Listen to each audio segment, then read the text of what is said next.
तो दोस्तों रेलवे की जो साइंस की क्लास है उसमें आपका स्वागत है। हमने पहला चैप्टर पढ़ा जो रासायनिक अभिक्रियाओं के बारे में। अब हम एनसीईआरटी जो क्लास 10th की है उसके दूसरे चैप्टर के बारे में पढ़ेंगे। इसमें हम पढ़ेंगे कि अम्ल, क्षार और लवण इन तीनों के बारे में कि इनका व्यवहार धातुओं के साथ कैसा होता है, अम्ल का व्यवहार धातुओं के साथ कैसा होगा, क्षार का व्यवहार धातुओं के साथ कैसा होगा। तो आइए इसका फर्स्ट टॉपिक स्टार्ट करते हैं। अम्ल, एसिड। एसिड क्या होते हैं? स्वाद में खट्टे होते हैं और यह नीले लिटमस पत्र को लाल कर देते हैं। तो एक ट्रिक है, ये याद रखना, ए नील है, ए फॉर अम्ल, नीले लिटमस पत्र को लाल कर देता है, तो ये याद रखना दोस्तों। और जो मेथाइल ऑरेंज है इनको भी लाल कर देता है। किसी चीज में हमें अम्ल की पहचान करनी है तो हम नीले लिटमस पत्र को उस विलयन के अंदर डुबा देते हैं और बाहर निकालने के बाद में उसका कलर यदि हम चेंज पाते हैं, लाल कलर पाते हैं, तो वह एसिड कहलाता है। अब जो अम्लों की जो धातुओं के साथ कैसा व्यवहार होगा, तो अम्ल धातु के साथ क्रिया करके लवण और हाइड्रोजन गैस मुक्त करते हैं। तो रेलवे की दृष्टि से जो टॉपिक है वही लेके मैं चल रहा हूँ दोस्तों। तो अम्ल धातु के साथ अभिक्रिया करके लवण और हाइड्रोजन गैस उत्सर्जित करते हैं।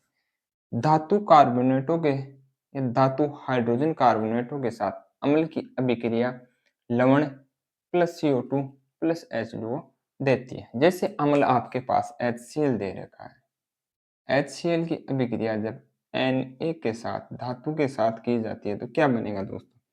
NaCl लवण बनेगा प्लस हाइड्रोजन गैस मुक्त होगी। अब धातु कार्बोनेटों या धातु हाइड्रोजन कार्बोनेटों की अभिक्रिया जब अम्ल के साथ की जाती है तो हमें लवण, साल्ट, CO2 और H2O प्राप्त होते हैं। जैसे धातु कार्बोनेट Na2CO3 या फिर जो धातु हाइड्रोजन कार्बोनेट है जैसे NaHCO3 की अभिक्रिया जब अम्ल के साथ की जाती है तो हमें लवण प्राप्त होता है, NaCl प्लस CO2 गैस और जल प्राप्त होता है। तो धातु कार्बोनेटों की अभिक्रिया HCl अम्ल के साथ कराई जाती है तो हमें लवण, CO2 और हाइड्रोजन जल प्राप्त होता है, सॉरी हाइड्रोजन गैस नहीं, जल प्राप्त होती है। और धातु के साथ अभिक्रिया के दौरान हाइड्रोजन गैस निकलती है। उदासीनीकरण अभिक्रिया, उसके बाद में अगली अभिक्रिया आती है उदासीनी अभिक्रिया या जिसे न्यूट्रल अभिक्रिया कहते हैं। अम्ल और क्षार अभिक्रिया करके लवण और जल बनाते हैं। जैसे आपके पास अम्ल ले लिया, HCl दे रखा है, और जो क्षार NaOH दे रखा है, इसकी अभिक्रिया से लवण और जल प्राप्त होता है।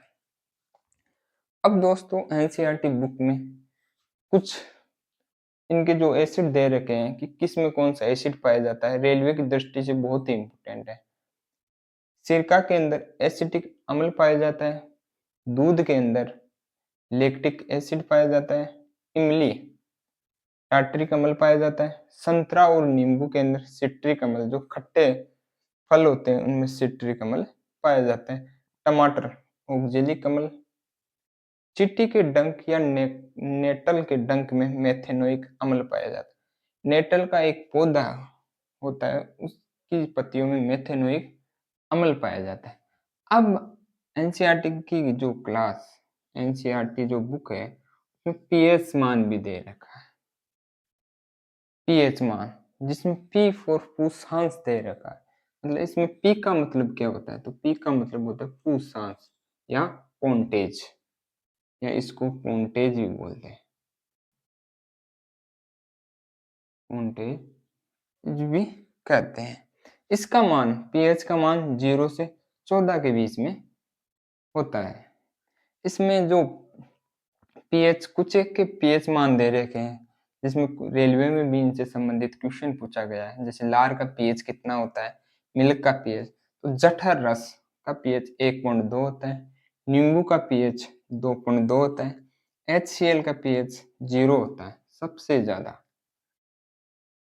क्योंकि दोस्तों 0 से 7, 7 से 14, 7 से कम वाले को अम्लों की श्रेणी में रखा गया और 7 के बाद वालों को क्षार कहा जाता है।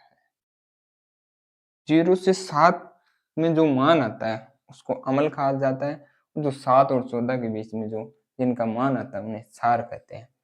लार का 6.8 हो गया। मिल्क का पीएच कितना होता है, जो दूध होता है उसका 6.5।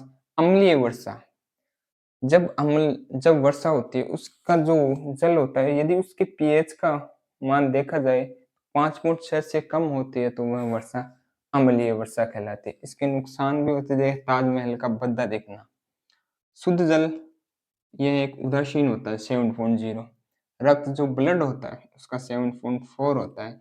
मिल्क ऑफ मैग्नीशिया, जिसका पीएच का मान 10 होता है। NaOH सबसे प्रबल होता है, सबसे प्रबल क्षार NaOH होता है और सबसे प्रबल अम्ल HCl होता है। हमारी जो उपापचय प्रक्रिया या शरीर का जो पीएच मान होना चाहिए वह 7 से लेकर 7.8 के मध्य होना चाहिए। तो दोस्तों यदि हमारी क्लास इन्फॉर्मेटिव लग रही है आपको तो चैनल को शेयर और सब्सक्राइब करना ना भूलें। धन्यवाद दोस्तों।